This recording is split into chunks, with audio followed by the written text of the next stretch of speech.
Hi, my name is Billy Flowers and welcome to my channel where I talk about velocity banking and how we can use this strategy to massively pay off debt. So in today's scenario, we're going to be talking about how to pay off a $10,000 credit card. So let's see how it's done. So first off, we're going to be starting with our four key numbers. We have our income of $3,000. Our expenses are at $2,400. Our debt is our credit card at $10,000. And our cash flow is at $600. Now, our credit card is going to be our debt tool, and it currently has a 27% interest rate with a $400 monthly payment. Now we do have rent at $800. Our car insurance is at $100, and the rest of the bills that we can pay with our credit card totals $1,100. Now, if we were to just pay the regular monthly payment on our credit card for the first year, you would get charged $2,700 in interest, and that will equate to $225 per month or $7.40 per day. Now, since we are using a credit card instead of a line of credit, we have to separate what's going to remain in cash that's going to stay in our bank account and what we're actually going to be putting on the card. So the total that we need to have in cash is going to be $900. So that's going to be our rent and our car insurance. Everything else we're going to put towards the card. Let's get started. So we have our $10,000 credit card here, and we're going to be putting $2,100 into the credit card every single month. And what's that going to do is it's going to get rid of what? Our monthly payment. We're no longer going to have this monthly payment, right? Because if our monthly payment is $400 a month and we're putting in $2,100 a month, wouldn't that satisfy this payment? Yes, it would. So we're going to get rid of this $400 monthly payment, right? That's going to lower our expenses down to $2,100. And what else is going to happen? That most important number, we're going to get that cash flow, right? Yep, we're going to get that cash flow plus 400, which is going to raise our cash flow up to $1,000. Yes, day one, $1,000 of cash flow. And you can tell it's going to be $1,000 of cash flow because look at the difference between what we're putting in and what our expenses are. So once we put in our income, it's going to raise the balance up to $7,900. And our expenses are going to come out, right? $1,100, which is going to raise the balance up to $9,000. Notice the $1,000 difference here. Now we're going to get charged interest of $225.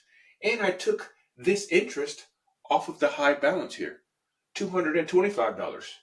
And that's going to raise the balance up to $9,225 at the end of month one. Now, I want to explain this interest charge for a minute. I always like to say you're really not going to feel this interest charge, right? Because you were paying this $400 monthly payment, correct? Right? And now your interest is basically becoming your new monthly payment. Why do I say that? Because you're no longer paying this 400 and now this 225 is coming out of the cash flow that you gain. So we don't actually have the full $1,000 to start off with. We have the $1,000 minus whatever interest charge that we're getting charged every month. But the thing is we're getting charged less interest every single month. And it's going to get us closer and closer to our net $1,000. So essentially, our interest becomes our new monthly payment. And in most cases, your interest is always going to be lower than what you were paying originally. So in month two, we're going to have our income going in and our expenses coming out, lowering the balance down to $8,225. Interest getting charged now is $207.56. Again, it's off of the high balance here at the beginning of the month, raising the balance up to $8,432.56 at the end of month 2. Month 3, we have our income going in, expenses going out, $7,432.56 is the balance. $189.73 is the interest, raising the balance up to $7,622.29 at the end of month 3. Month 4, income in, expenses out, $6,622.29 is the balance.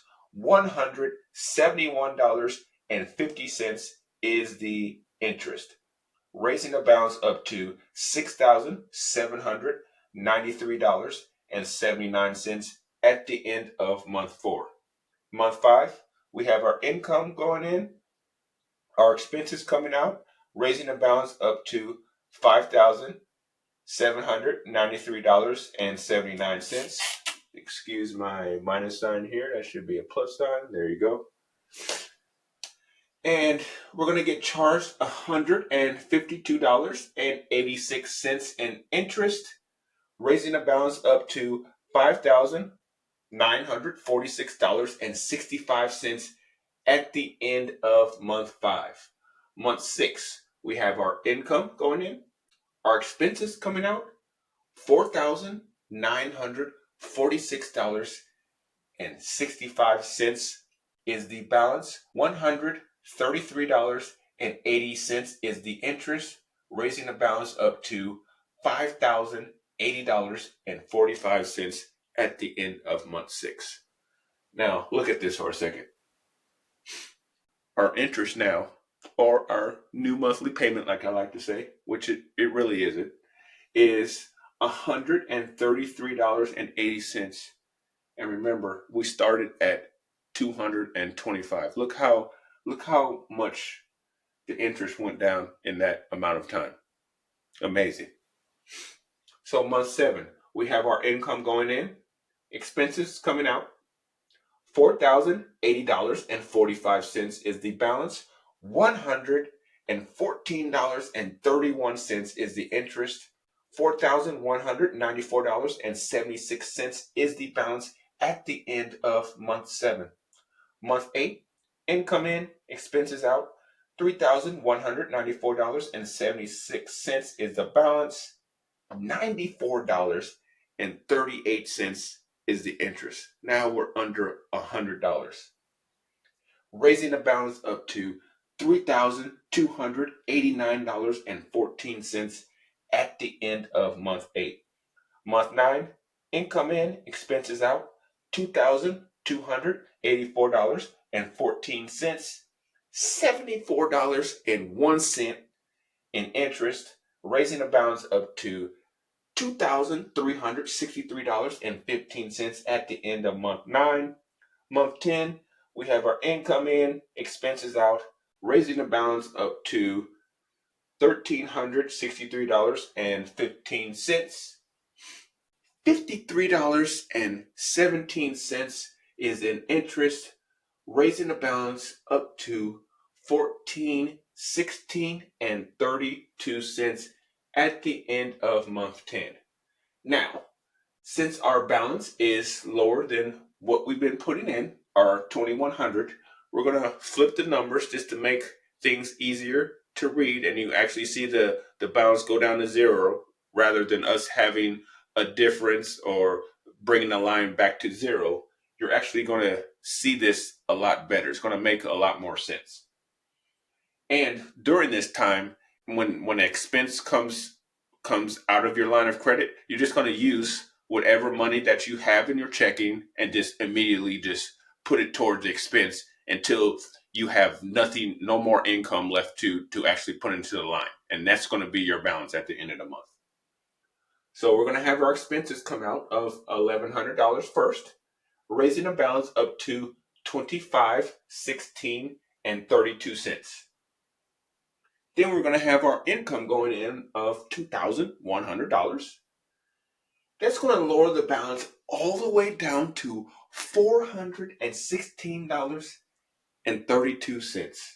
Interest we're getting charged now, $31.87. We're getting real close to that net $1,000 right now. So we're $1,000 minus $30. So we're around $970 in cash flow right now. That's going to raise the balance up to $448.19 at the end of month 11. Month 12, we're going to have our expenses come out first, raising the balance up to $1,548.19. Whew, you already know. We always get to this point of video. You already know what the deal is by now. We're just going to put in that exact amount. So as soon as those expenses start to come out, our checking account or our line of credit, we're just going to be transferring from our checking to our line of credit. Boom, boom, boom. Paying that bad boy off. Zero this out. End of month 12, we're done. Probably going to be before the end of month 12, but we'll just say the end of month 12, we're done. 1 year. $10,000 paid off with $600 of cash flow starting off. And as a bonus, we almost gonna have $1,500 left over. This is probably gonna be on the low end right here. We're gonna have $1,500 just left, just sitting in our bank account left after we didn't paid off $10,000 in a year. Amazing. So, like I always do, we're gonna go back to school for a minute. We're gonna see the actual interest that we paid on the credit card from doing all this, from doing this amazing velocity banking concept, right? So I added up all the interest that we paid. Remember, it was off the high balance on each month. We paid $1,448.19. So, as usual, let me get my phone here. As usual, we're gonna go on Google. So get on your phone, get on your PC or your laptop, and you're going to type in $1,448.19 is what percent of $10,000. Now, this is kind of simple math too, but like I say, a lot of y'all out there, you're not good with math, so you're just going to ask Google to do the work for you. And then you're going to type, you're going to hit enter or search, right? And you're going to get a percentage, something similar to this, something similar to this.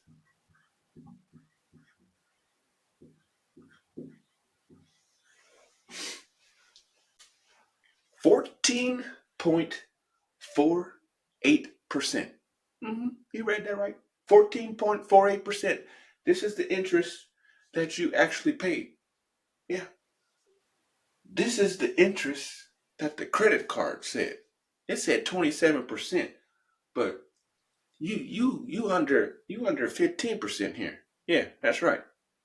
And that's not including any kind of credit card rewards. I didn't even factor in that. So you're running $1,100, dollars in credit card transactions every month. You're going to get rewards on top of that. So what do you think is going to happen to that number? And remember, this is off the highest balance of each month, not factoring in any other time during the month. Remember, lines of credit, the balance, the interest, mind you, is calculated on the average daily balance. Right. Most likely, you're going to be paying even less than this. So let's just say 10%, 10 to 14.48% in interest that you're actually going to be paying on this credit card. But it says that high 27%. Yeah. If you're doing this right here, If you're just paying the regular monthly payment, the minimum, yeah, you're going to actually be paying this 27%. But Velocity Bankers, no, we ain't playing this interest game. We're dumping all of our income in as much as possible, all our leftover income, and that cash flow sits in the line of credit, and that's what pays it down every month. And we pay less of this over here. That's why we get this percentage rate. So this is how you pay off a $10,000 credit card, starting off with $600 in cash flow in about a year. So I just want to thank you for watching, and don't forget to like, subscribe, and comment below. And like I always say, get that cash flow.